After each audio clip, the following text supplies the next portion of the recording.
The church bell in Tombstone rang 7 times, each chime a hammer blow against the blistering 1879 morning.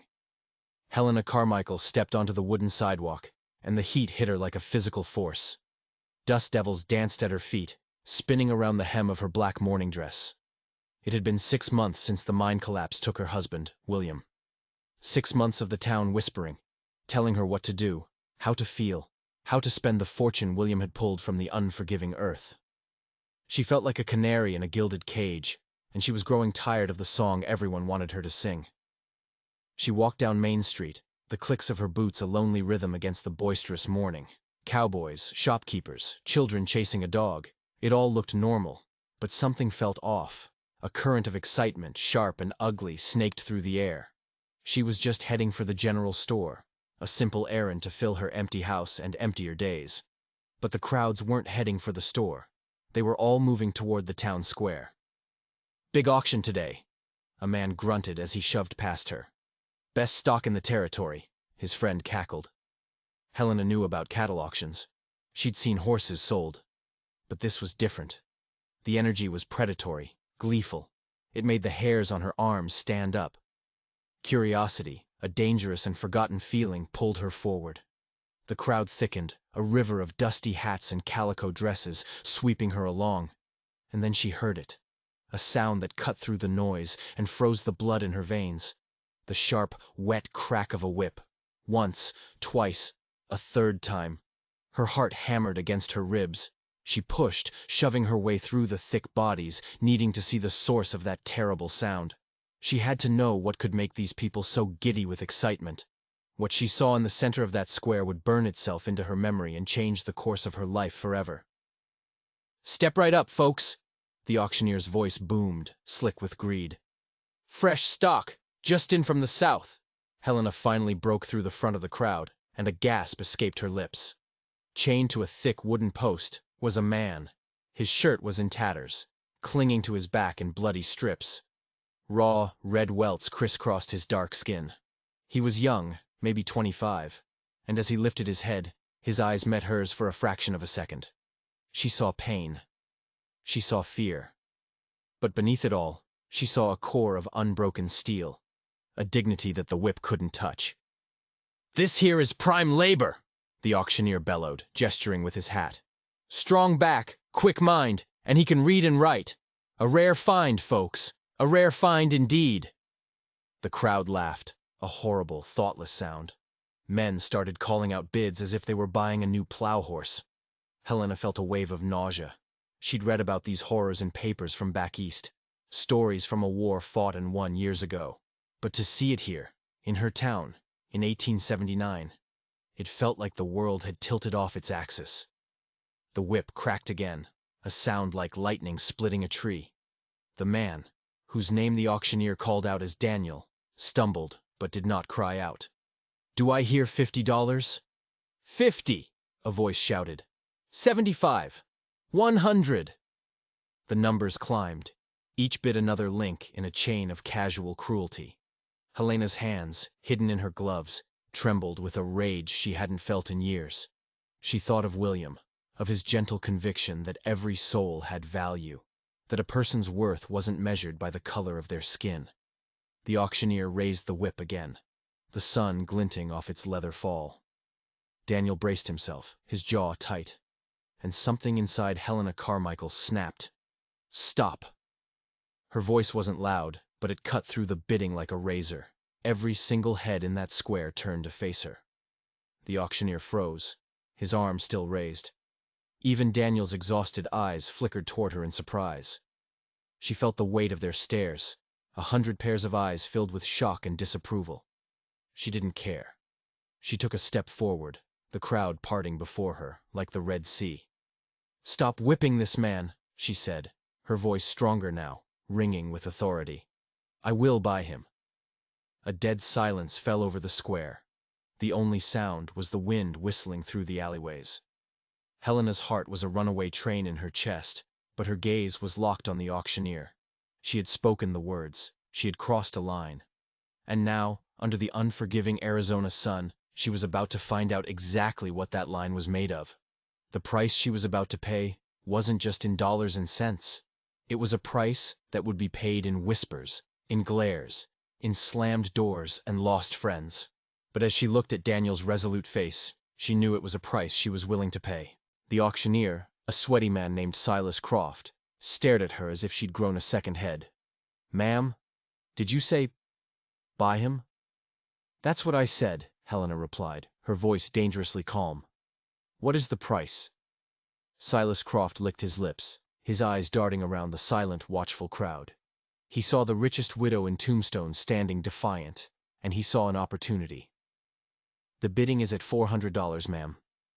$1,000, Helena said, the number clear and sharp. A collective gasp went through the crowd. $1,000 was more than most men in this town made in 2 years. It was a scandalous amount of money for any stock, let alone this.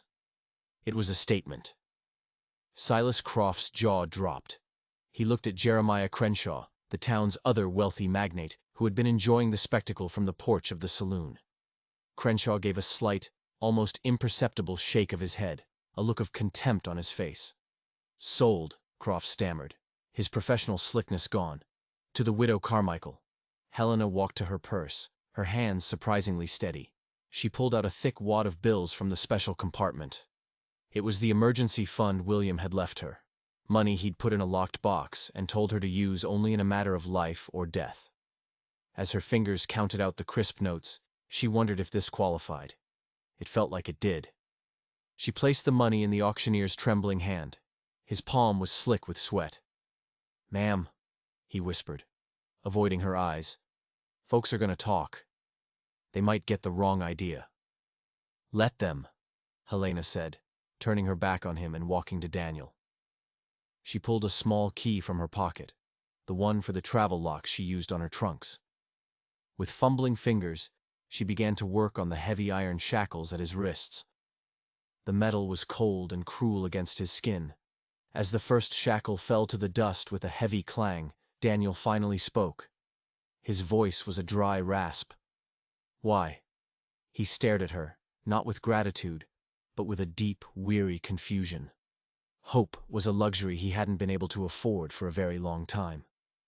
"Because my husband taught me that some things are wrong, no matter how many people say they're right," she said simply, not meeting his eyes as she worked on the second lock.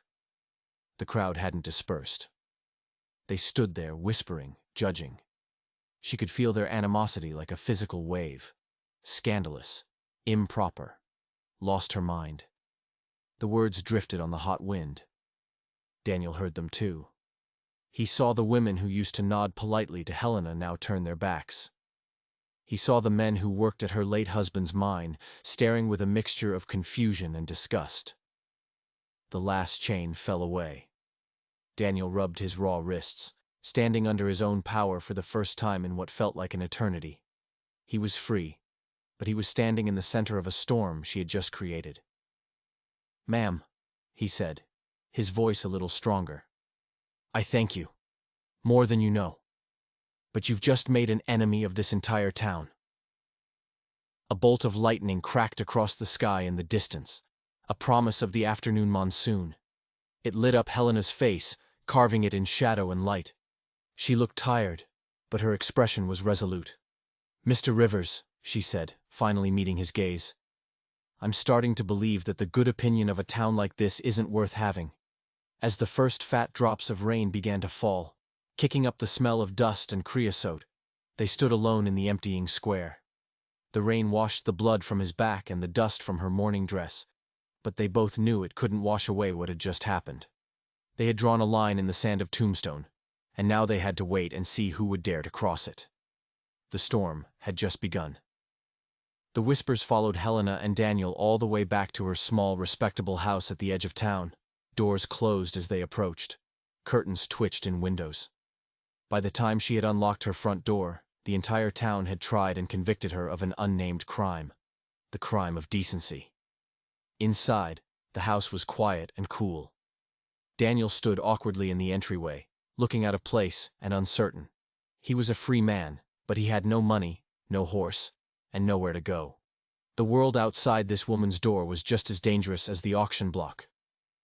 "You can stay here," Helena said, her voice echoing slightly in the tidy parlor. There's a guest room. Daniel shook his head immediately. Ma'am, I can't do that. You've done more than enough. The things they're saying. I don't care what they're saying, she cut in, a new hardness in her tone. They were happy to watch you be whipped. Their opinions mean nothing to me. You will stay in the guest room. I have a small storage room out back where I slept. It's more than enough for me. Before he could protest, she turned and headed for the kitchen. I imagine you're hungry. For the next 2 weeks, an uneasy truce settled over the small house. Daniel, true to his word, refused the guest room and took the small windowless storage room behind the kitchen. He rose before the sun each morning and attacked the neglected garden with a fierce energy, transforming the patch of weeds and packed dirt into orderly rows of promising green shoots. He fixed the broken fence, repaired a leak in the roof, and spoke only when spoken to. He was trying to make himself useful, to earn the $1,000 she had spent on him. Helena found his quiet presence a comfort. The house felt less empty. But outside her front gate, the town was closing in. Her credit at the general store was suddenly revoked. The ladies of the church auxiliary, who had once flocked to her for donations, now crossed the street to avoid her. Children who used to wave now stared in silence. She was an island, and the water was rising. The first official blow came 17 days after the auction. Pastor Williams arrived, his wife Cordelia clinging to his arm like a hawk.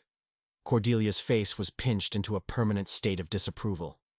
Helena opened the door and saw them standing there, their expressions so grave you'd think they'd come to announce a death.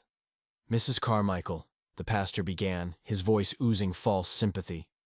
We must have a word with you about your situation. She led them into the parlor. Daniel was in the corner, reading a book he'd found on William's shelf. He stood respectfully when they entered, but Cordelia gasped and physically recoiled, clutching her husband's arm. He is in your house? She whispered, her voice dripping with horror. Helena, the scandal! Daniel works for me now, Helena said calmly, gesturing for them to sit. He is a free man, earning a wage. Please, have some tea. We are not here for tea, Cordelia snapped. We are here for your soul. The ladies of the auxiliary are beside themselves. They feel they can no longer associate with you while you are living like this. Pastor Williams cleared his throat. Helena, we all understand you are still grieving. Perhaps your judgment is clouded. But this arrangement is not proper. It flies in the face of social order. It sets a terrible example. Daniel spoke from his corner, his voice low and steady. With respect, Pastor, the only example being set is that a person should be treated with dignity. If that offends your flock, perhaps they are the ones whose souls are in jeopardy. Cordelia looked as if she might faint. The pastor's face turned a blotchy red. You see? He sputtered, pointing a trembling finger at Daniel. The insolence! Helena, this has to end. You must send him away, for the good of the town, for the good of your own reputation. Helena stood up, her teacup rattling in its saucer. My reputation? She said, her voice dangerously quiet. My reputation was sterling when I wrote checks for your new church roof. My reputation was impeccable when I funded the Christmas pageant. It only seems to be a problem now that I've chosen to save a man's life instead of funding a bake sale. She looked directly at Cordelia. You tell the ladies of the auxiliary that if their Christian charity doesn't extend to a man in need, regardless of his color, then I have no desire to be part of their club. The pastor and his wife stood abruptly, their faces masks of outrage. You will regret this, Helena, the pastor warned. Isolation is a cold place in the desert. After they stormed out, slamming the door behind them, a heavy silence filled the room. They won't stop, Daniel said, looking out the window at their retreating forms.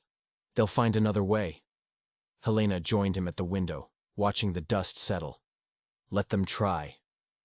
But that night, as she lay in the small, cramped storage room, listening to the lonely howl of the coyotes, a sliver of fear pierced her defiant heart. The pastor was right. The desert was a cold place to be alone. And she was about to find out just how cold it could get. Because the town wasn't just going to ignore her. They were going to make her pay. They just needed the right leader, and Jeremiah Crenshaw was more than happy to take the job. He had reasons for wanting Daniel gone, reasons that went far beyond propriety, reasons that were buried deep in the past, in a cloud of smoke and fire, all the way back in California. The first rock shattered the parlor window just after midnight. Helena bolted upright in her cot, her heart leaping into her throat. Another rock followed, then another, striking the wooden walls of the house like fists. Outside, the night was filled with the guttural roar of angry voices and the menacing flicker of torchlight. Daniel was already at her door. "Stay back," he whispered, his body tense. "Don't let them see you." Helena ignored him, rushing to the cracked window and peering through a sliver in the curtains. A mob had gathered in her front yard. At least 30 men, their faces twisted with drink and rage, were being led by Jeremiah Crenshaw. Sheriff Reynolds stood near the front, but he was making no move to stop them. He just stood there, his badge a useless piece of tin in the flickering light. "Carmichael!" Crenshaw bellowed, his voice carrying over the din. "Send him out! This madness ends tonight!" "This is my fault," Daniel said from behind her, his voice tight with anguish. "I should leave. I can slip out the back." "And go where?" Helena shot back, turning to face him. Her fear was being rapidly replaced by a cold, hard anger. "No, we face this together." "We know you're in there," someone shouted. "Hiding with your property." The cruel laughter that followed made Helena's stomach clench. These were her neighbors, men she'd known for years. Sheriff Reynolds finally stepped forward, knocking heavily on the door. "Mrs. Carmichael, open up! We need to talk! People are saying things that could get somebody hurt." Through the crowd, Helena saw her neighbor, Mrs. Patterson, her face pale with fear, her children hiding behind her skirts. "Helena, please!" she cried out. "My husband works for Mr. Crenshaw at the bank. He says if I don't condemn you, my husband will lose his job. Think of my children." The words struck Helena like a physical blow. Her stand for what was right was now threatening to ruin the lives of innocent people. The web was wider and more tangled than she had ever imagined. This wasn't just about her and Daniel anymore. It was about the whole town, held hostage by the prejudice Crenshaw was stirring up. "It's not just about me being here, is it?" Daniel said quietly, his eyes fixed on Crenshaw's silhouetted form. "He knows me." Helena looked at him, confused. "What do you mean, he knows you?" Before Daniel could answer, Crenshaw's voice boomed again, silencing the crowd. "I've been doing some checking, Mrs. Carmichael. A little digging into your hired man's past. He's not who he says he is. He's a liar and a fraud." A cold dread washed over Helena. She looked at Daniel. His face was a mask of stone, but in his eyes she saw a flicker of the same fear she'd seen on the auction block. "What is he talking about, Daniel?" she whispered. "We're giving you to the count of 10, Crenshaw shouted. 10, 9. The mob took up the chant, their voices a unified roar. The torches cast long, dancing shadows that made them look like demons. "Daniel, talk to me," Helena pleaded. 8, 7. "There's something I never told you," Daniel said, his gaze still locked on the door. "About how I ended up on that auction block. It wasn't random." 6, 5. Helena's mind was reeling. A lie? What could he possibly have hidden from her? As the count reached 3, she saw his hands clench into fists. She saw the shame and fury warring in his eyes. What terrible secret was he holding on to? A secret that Crenshaw had somehow uncovered? 2, 1. The mob surged forward, ready to break down the door. But before they could, the lock clicked. The door swung open. Daniel stepped out onto the porch, his hands raised in a gesture of surrender. He stood there, bathed in the hostile torchlight, and faced the man who clearly wanted him dead. "You want the truth, Crenshaw?" Daniel's voice rang out, steady and clear, silencing the mob. "Fine, you can have it. But I promise you, you're going to wish you never asked." Jeremiah Crenshaw smiled, a predator's smile. He thought he had won. He thought he was about to expose a simple lie. He had no idea he was about to light a fuse that would blow his entire world apart. Sheriff Reynolds stepped between Daniel and the mob, his hand resting on the butt of his pistol. "Careful, son," he warned, his eyes uncertain. Daniel ignored him, his gaze fixed on Crenshaw. "You ask who I am. You say I'm a liar." He slowly reached into the pocket of his worn shirt. The crowd tensed. "My name is Daniel Washington Rivers, and I was born a free man in Sacramento, California." Crenshaw let out a harsh, disbelieving laugh. "A free man? We all saw you sold on the block. Property doesn't have a name." "I was kidnapped," Daniel said, his voice rising with a strength that stunned the crowd into silence. 3 years ago. I was stolen from my home by men who wanted what my family had built." He pulled a folded, yellow document from his pocket. "Men who couldn't stand to see a black family succeed." He held up the paper. "This is the deed to Rivers Metal Works, the blacksmithing business my father and I owned, the biggest in Sacramento County." A murmur rippled through the crowd. This was not the confession they were expecting. Helena stepped out to stand beside him, her presence a silent show of support. Crenshaw's face had gone rigid. The smug smile was gone, replaced by a tight, dangerous line. "Forgeries," he spat. "Desperate lies from a desperate man." "They burned it," Daniel continued, his voice thick with emotion as he looked at the deed. "They burned our shop to the ground. And when my father tried to stop them, they killed him. They murdered him right in front of me." The anger in the crowd was beginning to curdle into confusion. Mrs. Patterson was openly weeping. "Then they put me in chains," Daniel said, his eyes finding Crenshaw's in the dark. "And they sold me to traders heading south, to erase me, to make it look like I'd just run off after the fire. But they didn't know I had this." He reached into his other pocket and pulled out a small, tarnished object. It was a daguerreotype photograph in a metal case. He opened it and held it up. It showed a younger, well-dressed Daniel standing proudly beside his father in front of a large, impressive brick building, Rivers Metal Works. Sheriff Reynolds took the photograph and the deed, holding them close to a torch. He looked from the proud young man in the picture to the scarred man standing before him. He looked at the official seals on the deed.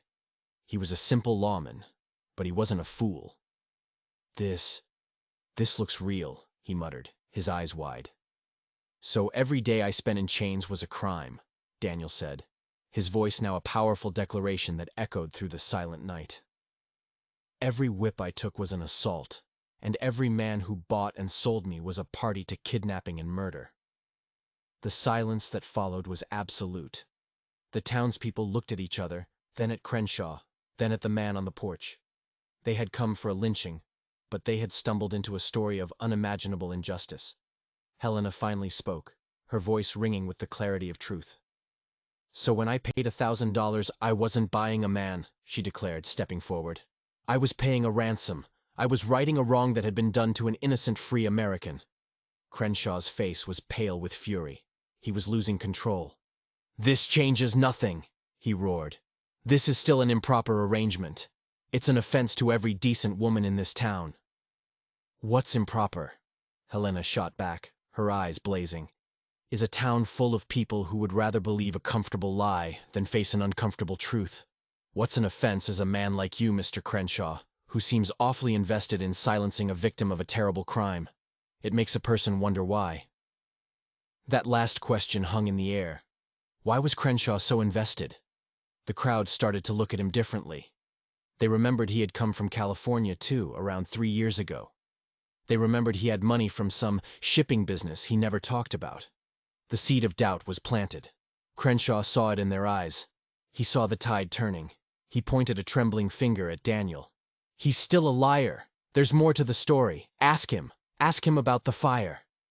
But his accusations now sounded desperate and hollow. The mob was no longer a mob.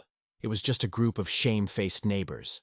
They began to drift away, one by one, the torches being extinguished, plunging the street back into darkness. Sheriff Reynolds folded the deed and handed it back to Daniel, along with the photograph. "Mr. Rivers," he said, his voice full of a new respect, I think you and I need to have a long talk in my office tomorrow. A formal statement. It seems there are some serious crimes that need investigating. As the last of the crowd disappeared, Helena and Daniel were left alone on the porch. The shattered window a testament to the night's violence. The immediate danger had passed, but Helena felt a new, colder fear creeping in. Crenshaw wasn't just a bigot. He wasn't just a bully. He was hiding something. And he was connected to Daniel's past. She had just seen the look in his eyes when Daniel mentioned Sacramento. It was a look of pure, unadulterated panic. They hadn't just won a skirmish. They had accidentally declared war. And Jeremiah Crenshaw was a man who would do anything to make sure he didn't lose. The next morning, a fragile peace settled over Tombstone. People avoided Helena's gaze, but now it was out of shame, not scorn. The story of Daniel's past had spread like wildfire. He was no longer just the widow's scandalous purchase. He was a wronged man, a victim. At the sheriff's office, Daniel gave his official statement. Sheriff Reynolds, a changed man from the passive observer of the night before, wrote down every detail with grim determination. He sent a telegraph to the authorities in Sacramento, requesting any records on a fire at Rivers Metalworks 3 years prior, and any information on its owners. But Helena couldn't shake a feeling of deep unease. Crenshaw was too quiet. A man that loud and arrogant didn't just accept defeat. He was planning something. That night, as she was tidying William's old study, her hand brushed against the heavy oak box from which she'd taken the $1,000. William's words echoed in her mind. Only for a matter of life and death. On a whim, she picked it up. It felt solid, heavy. But as she ran her fingers along the velvet lining inside, she felt something, a slight give, a loose panel. Her heart began to beat faster. Using the tip of a letter opener, she pried at the edge of the velvet. It came away, revealing a false bottom, and underneath lay a thin leather-bound journal. Her hands trembled as she opened it. It was William's private log, filled with his neat, precise handwriting. Most of it detailed mining operations and investments. But the last few entries, dated the week before his death, were different. The handwriting was rushed, agitated. October 12, 1878. J.K. is becoming a problem. Bragged again tonight at the saloon after too much whiskey. Spoke of his great success in California. How he cleared out some competition. The details were vague, but his description of a fire, it chilled me to the bone. He mentioned a blacksmith, a man of color who was getting too big for his britches. Helena's blood ran cold. J.K. Jeremiah Crenshaw. She flipped to the next entry, her hands shaking so badly she could barely read. October 14, 1878. I pressed Crenshaw for details today, pretending it was a friendly inquiry. He became defensive, angry, told me some men are better off erased. He used that exact word. Erased. There is a darkness in him. He came into his money too fast, too easy. I fear he is not just a cheat, but something far worse. I must be careful. The final entry was dated the day before the accident at the mine. October 16, 1878. I know his secret. I found a man, a former associate of Crenshaw's from Sacramento, drinking his guilt away in Tucson. The man confessed everything. Crenshaw didn't just burn the shop. He was the ringleader. He wanted the land the shop was on for a railroad spur. He orchestrated the murder of the father and the sale of the son. The son's name? The man said his name was Daniel. My God, what have I stumbled upon? I am meeting my foreman tomorrow to inspect the new support beams in Shaft 4. Crenshaw's company supplied the lumber. I must confront him after. This cannot stand.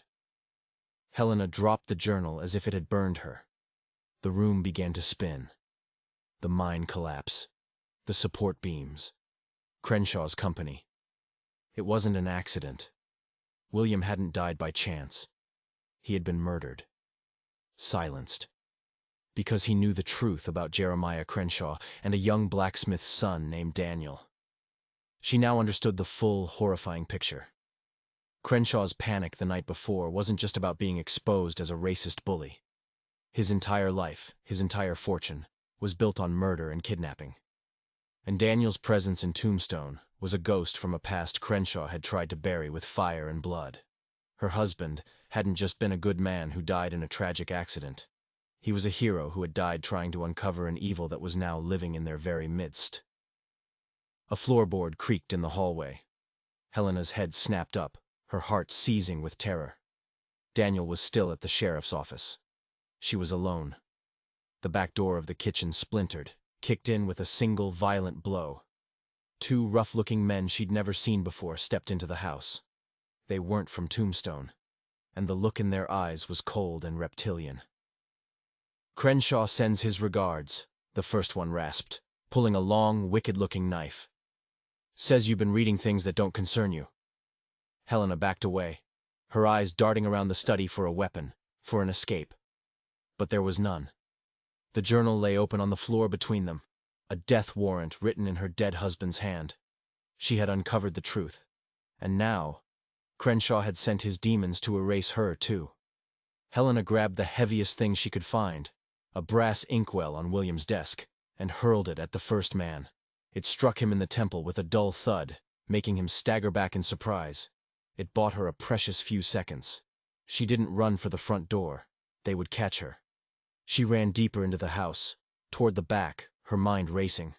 The storage room, the room Daniel slept in. There was no window, no other exit. It was a trap, but it was her only chance. She slammed the thick wooden door shut and threw the heavy bolt just as the men crashed against it. The wood groaned, but it held, for now. "Nowhere to run, little lady!" the second man snarled from the other side. They began to throw their shoulders against the door, the impacts shaking the tiny, windowless room. Helena's back was pressed against the far wall, her breath coming in ragged gasps. Her eyes scanned the small space in the dim light filtering under the door.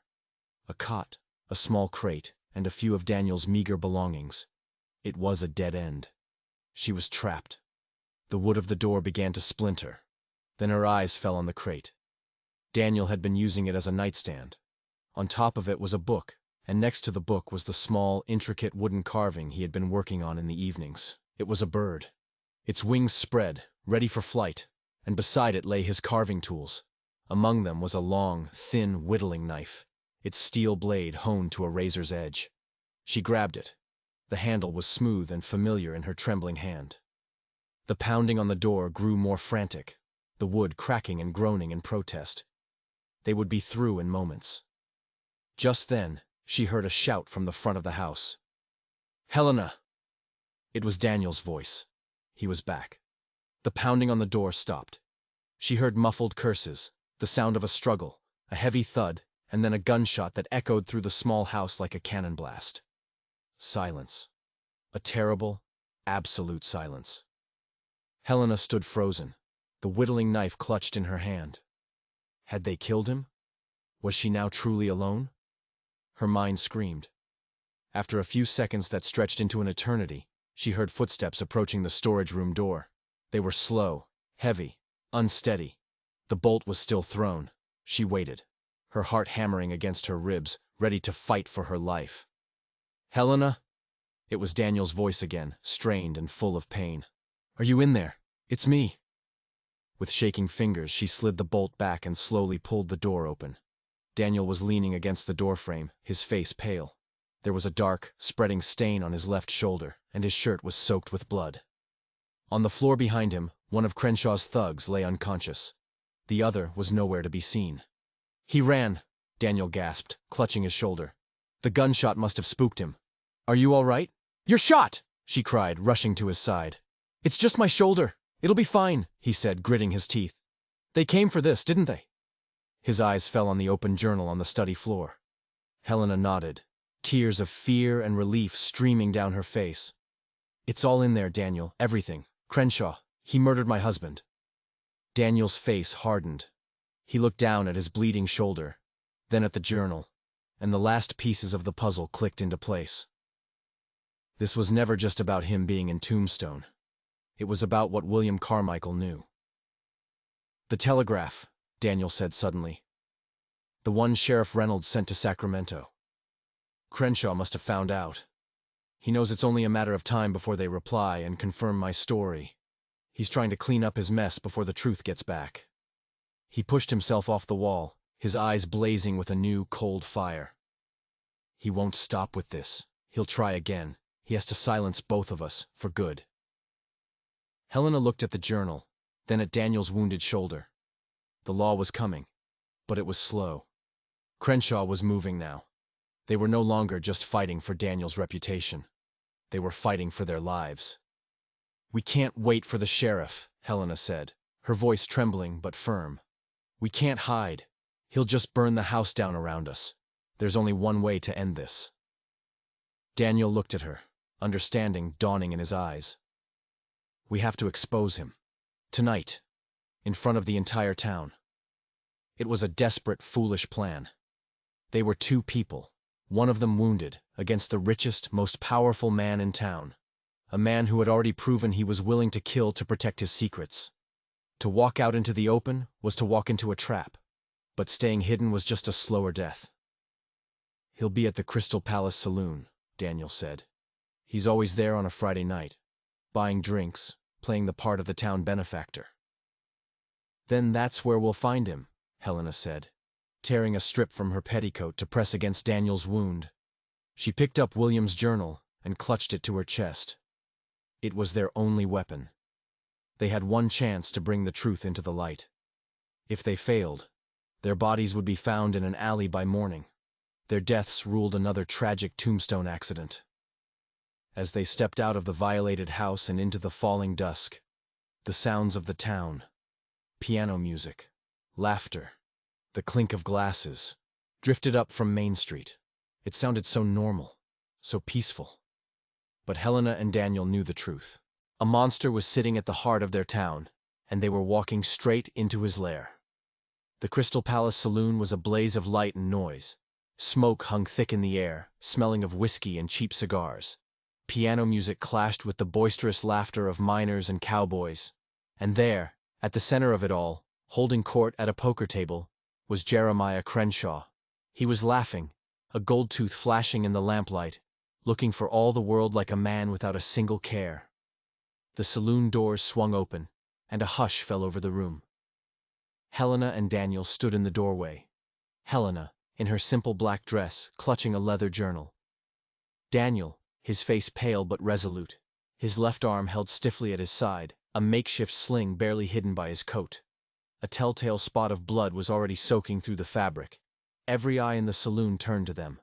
The piano player's hands froze over the keys. Crenshaw looked up from his cards, and the jovial mask dropped from his face.